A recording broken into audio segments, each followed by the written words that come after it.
Good morning, everyone. It is Wednesday. Wealth Wellness Wednesday, our first Wealth Wellness Wednesday on this new 2023 year. I'm just checking stuff on my computer as we're going live. But good morning, everyone. This is Carol, so aka Naughty Boss, live with two Sisters. Hey, good morning, everyone. It's Janice, aka Wellness Diva 5.0. Excited. This is our first Wealth Wellness Wednesday on 2023. And I am excited that we're in a new year, new things happening, and I just feel pretty good today. Well, that's awesome. It's always good to wake up refreshed, wake up with gratitude, wake up with what I would say a plunge in the forward, going forward. Some people I noticed online, so kind of working out 2022 baggage. And as we chatted on our very last podcast of 2022, we said, don't take the baggage with you. So I'm going to, I guess, have to give some friendly reminders to do that. That's in the past. We can't change that year. You can't change what you didn't accomplish. You can't change that maybe you should have been accountable to yourself a little bit sooner than the last week of December. That's the reality of it all. And that's why we love that we have different themes for every day. But to go on today, we also got to deal with yesterday, which we did not do a podcast yesterday. And yesterday was a paramount one because that would be our Triumph Tuesday, which would have been our first Triumph Tuesday of the year. So, we hope that, whatever, transacted in your day yesterday, that, you figured it out, you maybe had to overcome something, maybe re-strategize, maybe re-navigate your day. I actually accomplished with getting all, which is very new to me, getting done my decorations from Christmas earlier this year, but because I knew my next really 2 weeks were going to be, I needed my attention on a bunch of different things, different big projects that I had going on, that I said, you know what, this year, I'm still celebrating the 12 days. I still have a few things out that reflect my faith and reflect the importance of the 12 days, which, by the way, I had someone over for dinner on the 2nd, which was the legal holiday of New Year's. And we were actually chatting about the 12 days of Christmas. And this is a grown adult who's 83 years old, who did not know that the 12 days of Christmas started on Christmas Day. So don't take for granted. A lot of people really assume that the importance of the holiday starts before the holiday, and that's not the case. As if you are in the Christian faith, I may say, if you believe in Epiphany, the kings, the whole journey of his birth, and the visitors that he met with, which was the 3 kings, the angel, the little boy, all these different pieces of the puzzle of this great birth. So he was surprised, but also, wow, how impactful that is at my age to still be able to learn something. Mm-hmm. So I thought that was impactful on Triumph Tuesday, on that particular Monday, which was January 2nd, that he was open, his mindset was open to really embrace that. Geez, I learned something new. I never knew that. How could I not know that? Well, it turns out he's Jewish. So of course, he may not know that. So there's a lot of people that we assume may know really the origins of the 12 days of Christmas, but they just don't know. So I was grateful to really share in my belief of the 12 days of Christmas. And then yesterday I really had to triumph over letting go that this year I would not have all my decorations up, which may not sound like a big deal to people, because a lot of people, sadly, I think, rush into forgetting what the birth of our Lord is about. So many people, even the eve or the evening of Christmas, start taking down their decorations. So, and I feel sad for that, because you're really not, in my opinion, not really embracing the whole 12 days. So it was a struggle yesterday, but I did accomplish it. And the reason being, it's not going to happen like that every year, but I wanted to also set myself up for success, which is a big key to your starting off your new year. knowing that, geez, I've got all these projects coming up that I really need to really put my attention and my passion into. So I wanted to prepare that I wouldn't be like trying to do that and try to take decorations down. So it's about just really being more organized and more mindful of my time. It kind of apropos that you mentioned organization and time, because that's one thing that I work on every day. I have my own kind of personal set schedule, and because my sleep is so discombobulated, I've made different changes with, electronics and all that kind of stuff. And I've established a nighttime routine. And I think when we assume something, we never know obviously what somebody else is going through, but always take a good look at yourself. And you had mentioned, the baggage from 2022. It's true, we can't go back, but maybe for someone, it's like, it's okay, what can I learn from, maybe it's a particular incident or something that happened. How can I be mindful of that situation? How could I change the situation? And it's true, we know that obviously we can't go back, but maybe in your mind, as maybe you're journaling out in the morning, how can I do better? Or how can I be more organized? Of course, whatever that something is for you. I've, speaking of routines, I have committed to myself. I've made a solution, not a resolution, a solution to do those things that I love to do and that are so important to me. And I feel really good about that. And for instance, I love pulling my cards. So I pulled my cards this morning, and I love the gradient colors. But I love their messages. And to me, that's really important. And it may be corny, but that's okay. It's a routine that I enjoy. So I guess the question that I have for everyone is, what is one thing maybe that you enjoy, that you love to do, and perhaps you've put it off in 2022 because of, everything happening? So think of that one thing and how important that is to you, how good it made you feel to do that. Do you have any, Carol Sue? Yes, more flexibility. While I totally agree with you on the whole routine piece, I don't want a routine so rigid that I don't have that flexibility, for spare the moment. Because some of your best creativity mindset pieces of your health and wellness journey, or your journey as a whole, comes from spare the moment projects, ideas, events, gatherings, whatever they may be. So flexibility is sometimes we don't allow ourselves to have that flexibility for give and take. Like maybe every day you do one certain thing at one certain time, but you also notice that that kind of impedes from another direction, another maybe creative thing that you could be doing, or spending time with your family, or that journaling time, or just taking that walk, whatever it may be. So, while we also always talk about organization and routines, which because good routines establish great habits. And once you kind of have that habit formed where it becomes second nature to you, allow that room for flexibility to say, you know what, I normally go to the gym today. You know what, I'm taking the day off and I'm going to go garden, or I'm going to go, visit that friend that I haven't been able to reach out. I do notice that people that really focus on their routine and really focus on, that kind of rigid schedule, they're so structured that a lot of times you find that they don't even have a sense of humor, because they're so focused in, I got to make sure I get all this done. This is what I do every day. I have to do it this way, and I can't deviate from it. And a lot of times you'll lose an important piece of something wonderful that's really waiting for you, or waiting for you to, grasp or gravitate towards, and you miss that opportunity.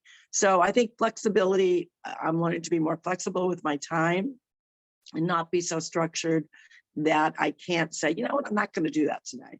I'm going to go do this, or I'm going to go do that, or I've got to, and I know my first quarter alone is going to be very, very hectic. Tournaments that I'm running, tournaments that I'm working at, as well as I've got just all these projects going on. So I know the first quarter of the year and I guess this is true for most people, is a time where you're kind of getting in those not only routine things, but those musts that you have to get done.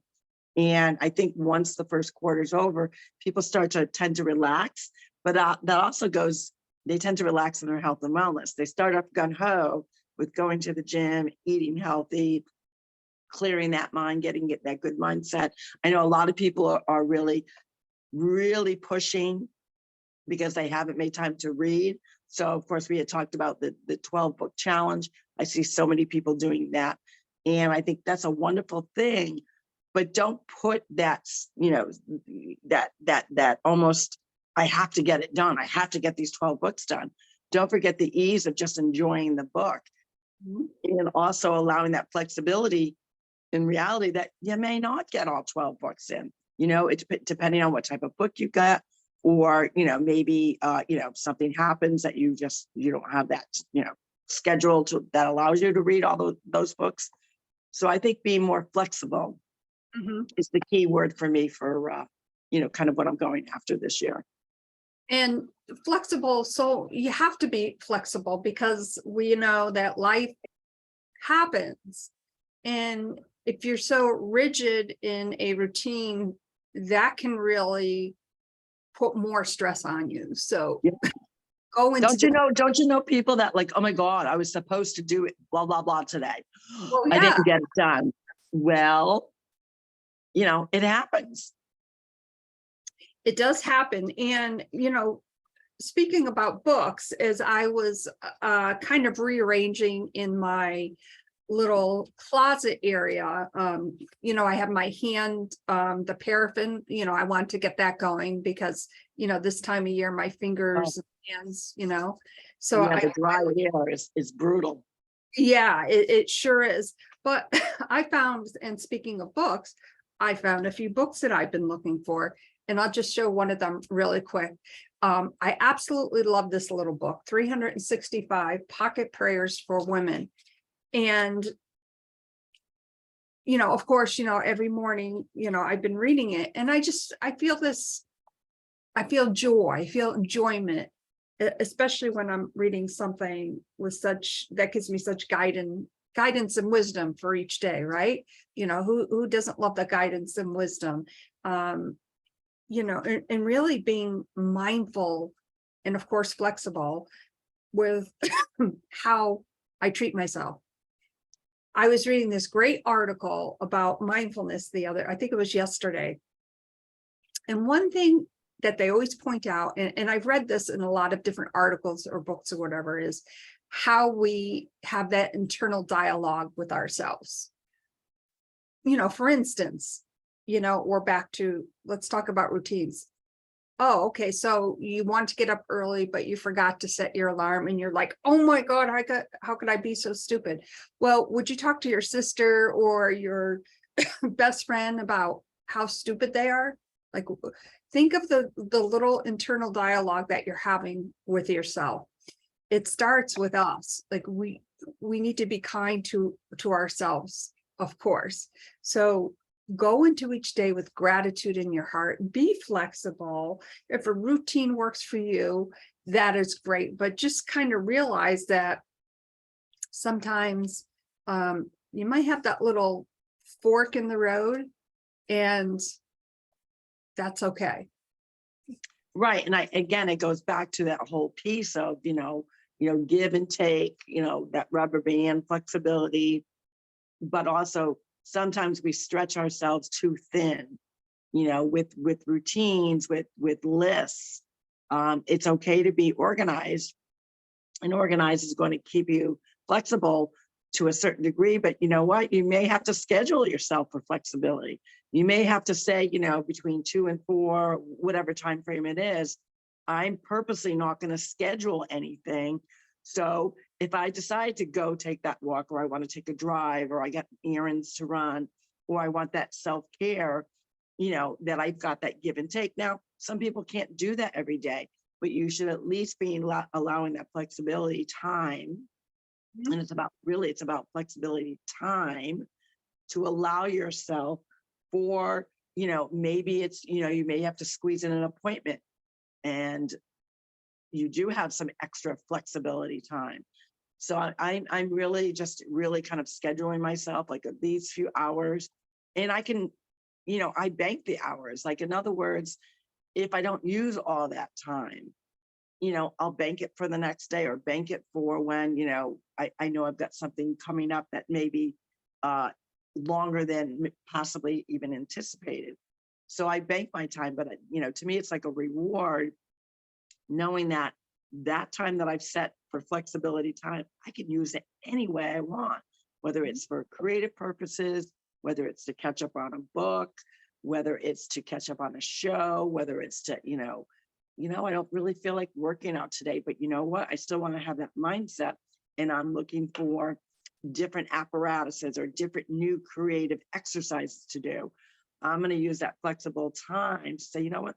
It's okay now that I'm strolling on, because I'm looking for something specific. So I think people need to really, really grasp the importance of allowing them to have that flexibility time, because you need it. You absolutely need it. Even if it's to get your nails done, even if it's just to sit and soak your toes, maybe it's to take a snooze, maybe it's to just lie outside and, obviously not up north at this point, but, maybe you finally get some snow and you say, you know what? I haven't gone sled riding in years. I'm going to go sled riding. I found a small hill. I don't recommend, depending on your age, to go down a big hill, because we certainly don't want to be injured. But get back to that playful side. Get back to that, we all have that inner child within us. So I like that. I'm really excited about my flexible time. Oh, I love that. And, just as you were describing, of course, the sledding, um, you know, it brought me back to a memory of Elizabeth Park and going down in the toboggan. Murder Hill. We named it Murder Hill. Yeah, that was when I was a little girl, was like death defying, like, I oh my. know. I know. And if you look at it now, and it's so funny how, when you're small and you're little and you look at things obviously from a different perspective, a lot of it has to do with you're shorter, you're tinier, like, so you're looking up to things and they seem so much larger than life, kind of.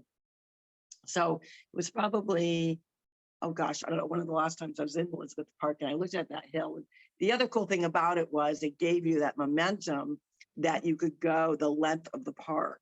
And, we were fortunate enough that we had a great toboggan, and Dad, we would go to the very end. And I always remember hating to trug up back the snow to get to the top of the hill, but such fond memories. But when you look at it in retrospect as an adult now, you're like, no wonder why it was no big deal, Dad, because it really, in retrospect, wasn't that, it was big. So it's not like it's small, but it's not this how we thought of it as children. But I do remember that fear factor of going down, and just a lot of Yeah. times closing my eyes, or whoever was in front of us, because we had a fairly big toboggan. So I would stick my head down, whoever was, whatever sibling was in front, and like, make sure we get down okay. But, kid memories, they're fun. And we all have that inner child. So we got to bring that out a little bit, even So, as adults. right, absolutely. And the other day I was thinking of something, I always want to try something different. I always talk about kickboxing or this or that, things that I'm interested in. But one thing that I would love to try again that I haven't done in years, and you may laugh at this, of course, not sure that I will do it because of my hip. I would love to go back to skating. Oh yeah, I mean, I've thought of that. Now, ironically, that you did bring that up. When we were up north, we went to a really nice restaurant in Worcester, and in Worcester, I don't believe they did it this year, at least as of right now, it's not there. They would have like a little outdoor skating rink.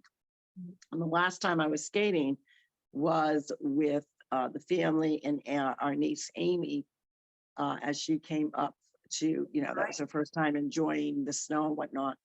And I remember going to get the ice skates. Now the ice skates, a lot of these public places, the ice skates are different from what we grew up with. So instead of laces, they have Velcro, believe it or not. So I put them on. I'm like, ooh, you know, and if you don't know, your skates should be snug. They actually should be smaller than your foot size. So your foot is very snug. So if you wear a size 8, you should be getting a size 5 skate. In any event, she gave me, she said, oh, you're, you know, size 6, we'll give you a 6. I said, no, I actually have to go down a size. And even with that, I still couldn't get that nice snug fit. So needless to say, you know, skating with the grandkids or Jed actually, and, you know, kind of going around and, you know, kind of like that movie, Eddie and the Cruisers, where there's a scene where he's on skating, where he's actually rollerblading. And, you know, these kids go by and, you know, they get the fancy footwork going on. Well, so I'm on my skates and I'm moving along fine. We grew up in a figure skating family. And these group of kids go by me and they nudge me enough where I caught the wrong edge. So I end up going in the air and I go, oh, I'm going down. So I braced myself and landed on my, you know, forearm and my wrist, got up, and I could instantly feel like, this doesn't feel too good. So, you know, pardon me? Is that when you broke your wrist? Yes. So then, you know, and it was also it was Patriot playoff game. Oh, that's right. So we're getting in the car, and John, I said to John, you've got to help me take my skates off. And he says, you really hurt yourself, you know, to the point where I couldn't move my hand, that the pain was throbbing. I said, look, drop me off. You know, I'm sure I'm going to be in there a little while, come back and, you know, get me, blah, blah, blah. So I go in there and of course I'm waiting, and it was, you know, typical, like anybody else going to the ER. I'm like, gotta hurry this up. I got a playoff game to get to. Just give me some Tylenol, you know, put it in a sling and let's go. So they end up putting it in a soft cast. And then I, you know, had to go back to the doctor, and sure enough, I had to be casted. But, you know, the whole point being, yeah, so you just got to be careful because, you know, it's not a question that you don't even have the agility to do it anymore. It kind of like driving. You got to be careful of your surroundings, and people just don't think, even kids, you know, I can remember that as a kid going by somebody and, you know, you hope that they don't purposely nudge you, but they were kind of giggling. So I got a feeling that they were just being kids, but Right. Needless to say, you can get hurt. Yes, you can. And you have to obviously. That was my last time. That was my last time skating. So that was a few years ago. Yeah. Cause I remember Jetty, he was a munchkin. Yes. Yep. So, ironically, when we went to, you know, Worcester, we talked about that memory, and John said, you're not going on skates anytime soon. So I not that I wouldn't say I wouldn't, but I would definitely be more mindful of who's around me. Right. So, you know, and speaking of flexible, I was thinking of what my husband brought home a few days ago from Stanford. And I found out that he is going back. He left his machinery and everything there. And so that's okay, whatever. But there will be rails soon that we're also inheriting. Well, Choo-choo. yeah. No. I know that, but Yeah. our listeners have no clue what you're talking about. So my husband loves choo-choo trains, and he has, you know, he's into models, all this. Long story short, he brought home 6 life size, meaning children's size, that you could actually put on a track and ride. I was not happy about that. I'm just going to be honest. I wasn't happy about it.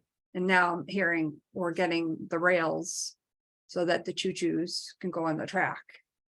So that's something about there's that. And, you know, when we talk about that, because as you know, age, you know, you start to say, okay, I need to start cleaning out things, because most people like to downsize. They, you know, realize in, you know, whatever their belongings or their creative, their crafts, their collections, whatever, don't serve the same value and or purpose.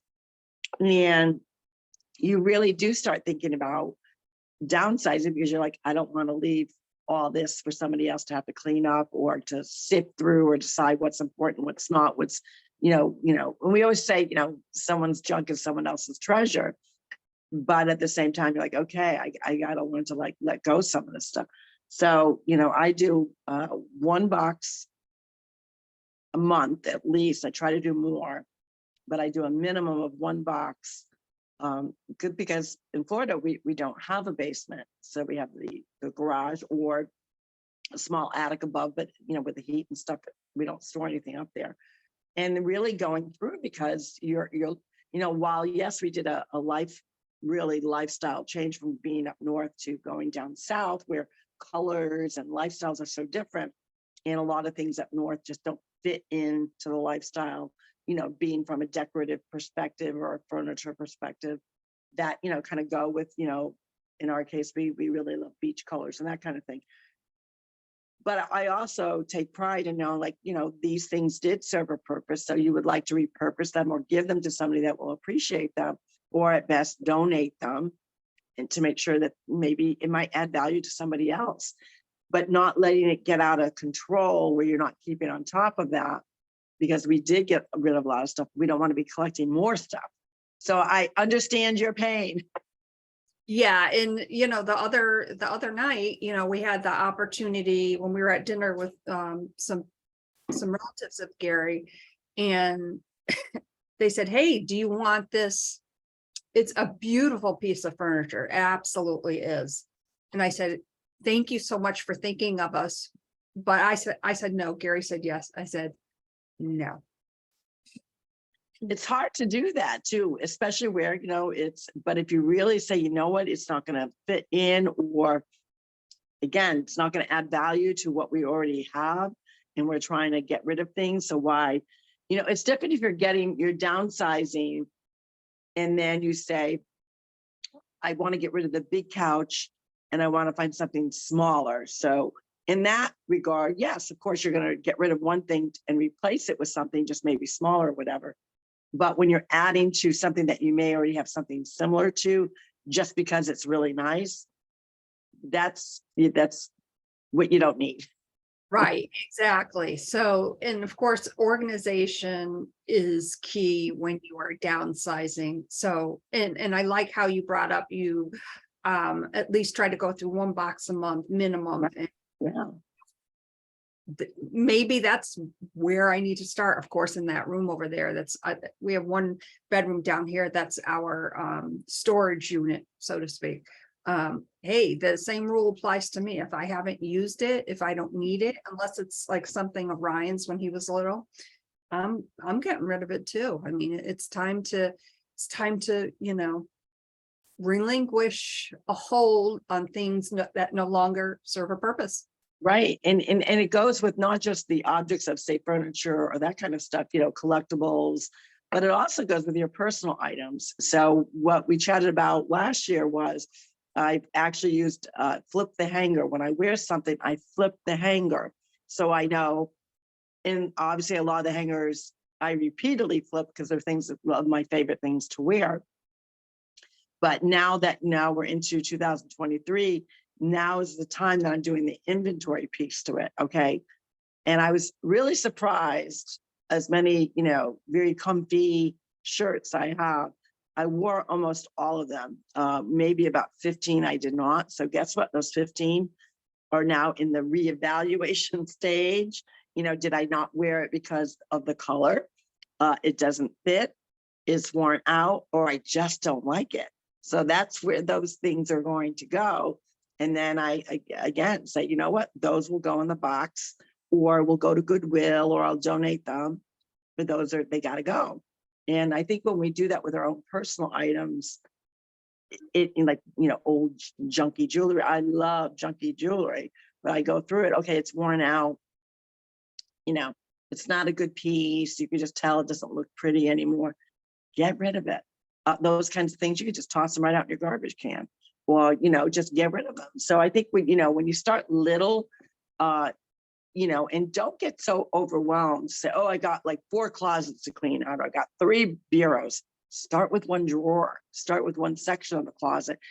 Because what happens, I think frequently, people get discouraged because they feel overwhelmed, because they're looking at the big picture of what they have to start going through instead of focusing. Even if you're in one room, you say, okay, that's like your room, your storage room.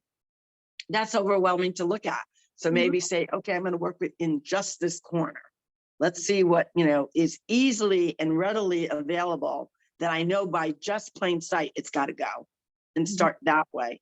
Yeah. That way it doesn't feel so overwhelming. Because I think when people feel overwhelmed, then they tend to and shut the door. I don't want to look at it. Exactly. And I did see more stuff in there the other day, but I knew it was in there. It just like seeing it was a reminder, we got to start on this, and, one thing at a time, just whether it's a little corner, a box, whatever it may be. That's the way to start. So you don't feel that overwhelmed, because when we tend to be overwhelmed, then we don't want to do it. Oh, I'll do it tomorrow. I'll do it tomorrow. We put it off. Exactly. And then then the whole, procrastination of, oh, I'll get to it. And then you don't. And then in addition to it, now other things have piled up. So, it's just, like I said, set yourself a reasonable goal. Because on this Wealth Wellness Wednesday, your wellness comes from not just your insides of your body, but what you're surrounding yourself with. And I know for me, like going into a room that's totally disheveled, I've got to organize it first before I actually go in it, because I just feel like I can't get anything accomplished. Same thing with my desk. I got to make sure, once a week it's picked up again. I mean, there are days where things do get piled up naturally because, you're doing paperwork, whatever it may be, but don't just let it keep piling up to the point where you can't find anything, or that you can't even see your desk. That's discouraging, and it plays havoc on your mind. It sure is. And, I'm getting caught up with, scanning stuff. Because I digital file everything, unless it's like my homeowner's policy or whatever. Right. That is, by the way, filed electronically in case I need it. But for me, it's simplicity. In the olden days, for instance, when you wrote out a check to pay your bill, and then you kept the bill in a file cabinet. I don't do all that anymore. It's like, Oh, I still do. I still like even pad to paper. I still like doing it. I mean, some things I do online, obviously, but I still print it out and I still file it. I like to see the paper. Yeah, I kind of got rid of all that. So I'm catching up with my, have a little bit more scanning to do, and just a little bit each day, 10 minutes. Okay, let me work on a little bit of this for 10 minutes. And I'm seeing the results of that. So maybe if you're feeling overwhelmed with a project, whatever it may be, 10 minutes, one little corner, one box, whatever it is for you, then maybe you won't feel so overwhelmed. Let's chat about Wealth Wellness Wednesday. Absolutely. Well, we know that we talk about wellness as a whole, and having that healthy relationship with money. And if you're an entrepreneur, you even work 9 to 5, does not matter. You want to put out those vibes to the universe. And that starts with an act of kindness. It's paying, having a financial exchange with an unsuspecting person that you don't know. So it doesn't mean, a lot of people always ask that question. Well, I donate to, American Cancer Society. We're not talking about, we still want you to donate to your favorite charities. This has not the same. This has to do with the actual exchanging of paying kindness forward, doing something positive with money. But it also has nothing to do with the monetary amount. It could be $1, it could be coins, it could be $5, whatever you decide. And it's just really surprising someone that you don't know with a financial exchange that they're not expecting. Well, how do you do that then? If you don't know somebody, you're not going to go up to them, right, and hand them a $5 bill. But what it means is, imagine going down. We give a lot of simplistic, really, really easy exercises for you to do, but we also want you to be creative. So one of my favorite ones is going down the pet food aisle, because we know that pets are like family members to so many people. And, they have the cans, the individual cans. Well, sometimes I'll leave $1 or $2 in between the cans. And, it may, we know the price of cat and dog food and all kinds of animal food has gone up. So wouldn't an extra $5 defray the cost of somebody's pet bill? Maybe you're in, different pieces of the grocery aisle. Maybe it's the dairy aisle. Maybe it's the vegetable aisle. Maybe it's an aisle of, basic, like hamburger, those kinds of things, meat aisle, where, the cost of meat has gone up. And especially for a family that's struggling, an extra $5, $10 is going to help them. Put it in between. You know how they have the packaged meat and they stack it? Put money maybe in between the packages. And somebody picks it up and says, and a lot of times I'll wait, from a distance just to see their look. And I'm telling you, I've not seen one person that has not been surprised. Kind of does the whole looking around like, am I on candid camera kind of look. And I've seen other people that you could just tell what that meant to them by really, when you look at somebody's eyes. So sometimes I'll get close enough just to see, and the sparkle that comes from their eye, and that you've impacted them in such a way that they're going to remember that, even though it's a very small act of paying it forward, that they're going to remember that, and maybe one day turn around and do it for somebody else. And that's really the whole point of putting it out in the universe. The more that you do of goodness, of gratitude, of giving to others, you are repaid. And I hate to even use the word repaid, but it comes back to in buckets and fruit loads. And sometimes you don't always see it right away, and that is okay. It's just a matter of really getting people jump started in paying it forward. And it's my favorite day of the week. Yes, and of course, we love Wealth Wellness Wednesday here at TwoSistas. One other thing I just want to say about 2022 that popped into my head. I am so blessed and grateful, even through all the shit that has transpired, the amazing gratitude that I have for not only my family and friends, but really to the universe in a way. Like, there's a lot of things that happen in our lives. And I look back, yeah, that was hard. That was a hard situation. But I also look back at all the many blessings. So for that, I am truly blessed and grateful. And on that note, my name is Janice, aka Wellness Diva 5.0. And I am with my amazing sister. And I, of course, owe her a lot of debt and gratitude, those blessings. I'm so grateful, so grateful. And I'm Go ahead.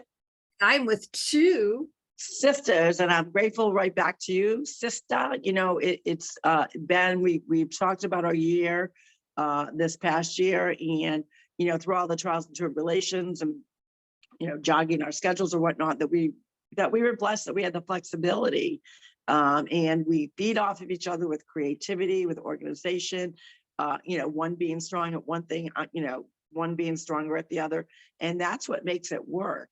And we always really share that piece to it, that you don't have to, have the big studio. You don't have to have like this huge vision. Just start it. And we're blessed that we're, approaching our third. Is it our? Well, I got to think now. We're going on our third year. Yeah, right? this is 3 years, and today is episode number 556. Yeah. So that's, and 556, those are my jam numbers. So I may have to play that one because I love fives and I love sixes. So that's pretty good. But, we want you to go out there today, Wealth Wellness Wednesday, to, pay it forward, and just understand and knowing that you really are impacting someone's life to the point that, we could start this grateful train, this gratitude train, this kindness train, to make the world a better place. And, it sounds cheesy, but the reality is it's simple, and it does help people. And there's nothing better because, as we know, gratitude and a grateful heart is one of the main components of our human emotions, and one of the best. So with that, we will see you tomorrow for Trending Thursday. What's trending already in 2023? I know there's tons of things going on between fitness, news, people's lives, diets, nutrition. We all know that's coming. So we will see you tomorrow for Trending Thursday. Have a great day, everyone. Pay it forward. Take care. Bye-bye. Bye for now.